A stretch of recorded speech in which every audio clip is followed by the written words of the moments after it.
sœurs, nous continuons avec ce message « Ne vous limitez pas ». Et je crois que jusqu'à présent, vous avez déjà compris l'essence de ce message. Vous avez déjà compris, le but de ce message et que chacun de vous puisse sortir de cette zone de limitation.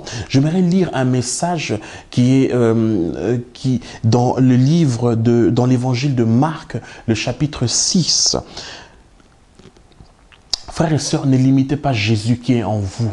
Ne limitez pas le Seigneur qui est en vous. Ici, dans ce livre, c'est dans le chapitre 6, à partir du verset 5, la Bible dit ici, « Il ne put faire là aucun miracle, si ce n'est qu'il imposa les mains à quelques malades et les guérit. Et il s'étonnait de leur incrédulité. » Ici, nous voyons Jésus-Christ qui vient à Nazareth.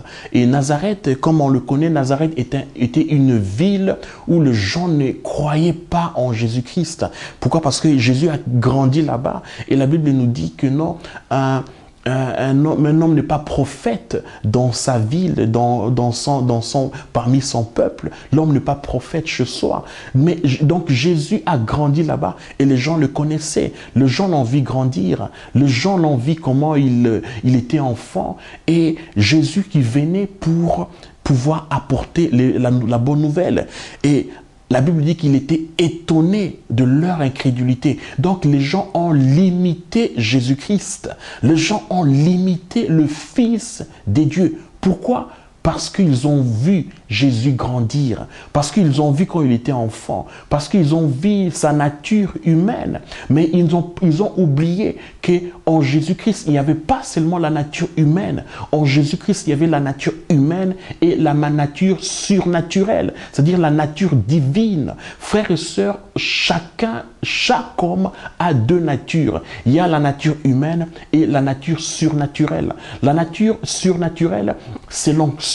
C'est ce que Dieu peut faire au travers de vous. C'est ce que Dieu peut opérer au travers de vous. Peut-être que les gens aujourd'hui vous limitent parce qu'ils vous connaissent physiquement, ils vous connaissent, votre vie, vous ont vu évoluer, ils vous ont vu comment vous avez grandi, mais ils ne connaissent pas votre onction. Ils ne connaissent pas ce que Dieu peut faire au travers de vous. Ils ne connaissent pas, le surnaturel que Dieu peut faire au travers de vous. Ces gens ont sous-estimé Jésus-Christ. C'est pour ça que Jésus-Christ n'a pas pu faire des miracles. Il n'a pas pu opérer des miracles.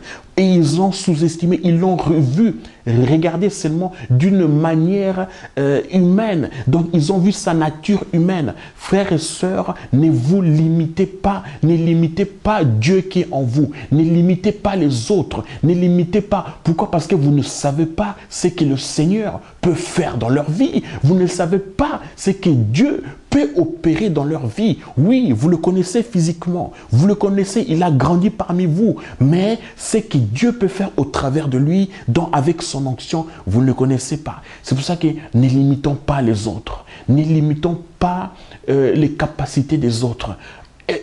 Commençons à aider les autres à réaliser leur appel. Commençons à aider les autres à pouvoir accomplir l'œuvre du royaume de Dieu. Ne limitons pas les personnes que Dieu a placées autour de nous. Ne limitons pas, c'est Jésus qui est en nous. Pourquoi? Parce qu'il veut se manifester. Il veut toucher les gens. Il veut aller plus loin. C'est nous. En nous limitant nous-mêmes, nous limitons Jésus qui est en nous. En nous limitant nous-mêmes, nous limitons les capacités. Nous limitons l'œuvre que Jésus veut le faire au travers de nous. C'est pour ça, frères et sœurs, vous avez le fait de sortir de ces limitations vous permettrez à Dieu de pouvoir faire grand chose dans votre vie, dans votre environnement. Vous permettrez à Dieu de pouvoir toucher le plus grand nombre de personnes. Continuez à nous suivre, frères et sœurs. Soyez bénis et sortez de toute forme de limitation. Merci. Que Dieu vous bénisse.